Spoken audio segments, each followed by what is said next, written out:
You know, for most of human history, we've been trying to figure out how to grow enough food to feed the world's population. Literally, we've been living in a food-scarce world. And when you talk to people, most people don't believe that even hunger in America is a solvable problem. Because for most of human history, it wasn't. Until now.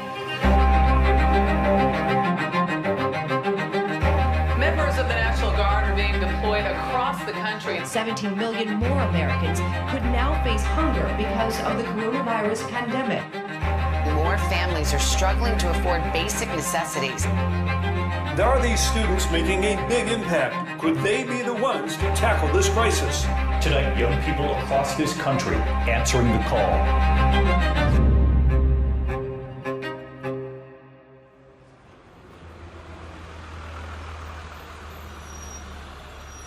I think we basically had a 1 or 2 month window that we had to start this project, and if we missed that window, I think this would be a different story. Every college student across the country was feeling the same thing, and it wasn't just hopelessness, it was feeling completely powerless.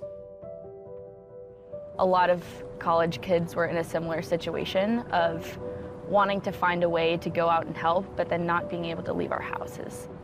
And I almost think that this sense of not knowing, enabled people to do things that they wouldn't have otherwise. I distinctly remember there's one image that really was the launching of this. I think it was the Pittsburgh Food Bank. Hundreds of cars lining up for the Greater Pittsburgh Food Bank before it opened yesterday. And it was this drone shot going over a freeway pass with miles-long lines for cars, and more than half the people were turned away that day. You know, I had a lady here yesterday with 4 little kids in the car, and she says, I'm a waitress and I don't have any food. Millions of children rely on their school lunches, and all of our schools closed. Those lunches don't get replaced for those students. One of our little 12-year-old girls, it was about 10 o'clock in the morning, and this little girl fell out of her desk, passed out, scared me to death. I ran down there and to the room, and we called an ambulance. And when we revived her, we found out that she hadn't eaten in 6 days. And her last lunch was the school lunch on Tuesday. This is Monday morning at 10. The guidance was, what can we do? It's like, you just got to stay home, and that's the most you can do. And you honestly felt like pretty powerless and kind of helpless.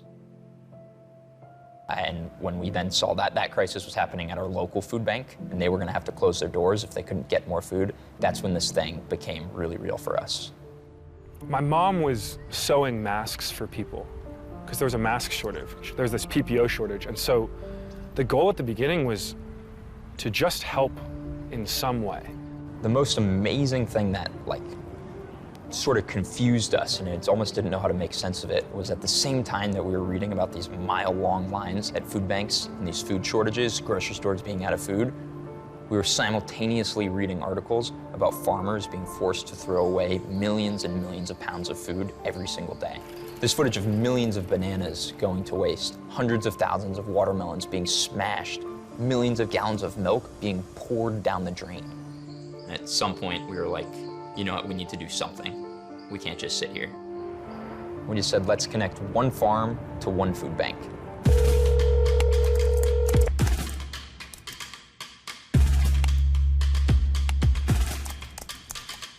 I'm James, I'm a college student. I'm gonna get hung up on, how did you get my number? Who gave you this? Delete me from this list. I just called a school bus company and was like, can we move food on the buses? They said no. No surplus, not here. And I hopped on Google, and for 4.5 hours, wrote down every farm that I could find that had been written about. How is this possible? 75 farmers, and not a single one of them has had surplus food.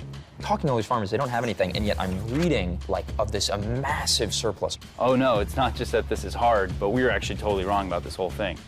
I mean, it just wasn't even close.